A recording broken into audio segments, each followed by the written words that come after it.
The onset of the COVID-19 pandemic has negatively affected economies worldwide.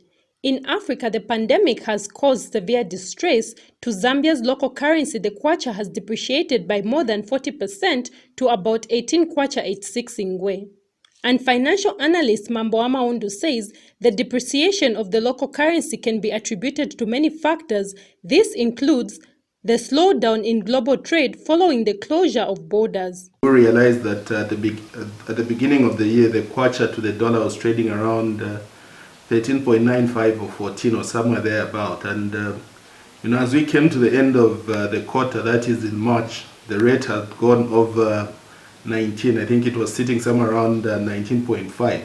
And we actually did see a significant movement, particularly in the month of March, where the rate really just moved from the 14 range going into the 15, 16, 17, and eventually going over 19. And when you look at the performance compared from the beginning of the quarter to the end of the quarter, there's a depreciation of around 40%, which is quite significant.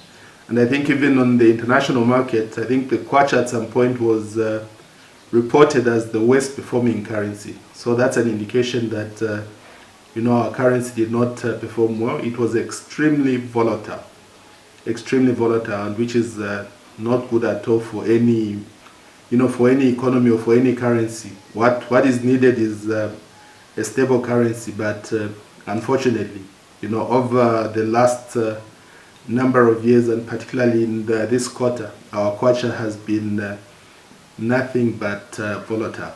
The depreciation of the Kwacha affects inflation levels, debt-dominated foreign currency and trade financing, which has implications for competitiveness, trade and market diversification in the long run. The mining sector is Zambia's largest foreign exchange earner. The reduced copper prices entail reduced supply of foreign exchange earning, which continues to put pressure on the Kwacha. The onset of the COVID-19 pandemic has negatively affected economies worldwide. In Africa, the pandemic has caused severe distress. To Zambia's local currency, the Kwacha has depreciated by more than 40% to about 18 Kwacha 86 Ingwe. And other measures that can help to boost the performance is to put in place deliberate initiatives to promote investments in productivity capacity of local firms, especially those engaged in export-oriented manufacturing value addition, as well as import substitution. Reporting for Movie TV News in Lusaka, Ntaswila Tsunka.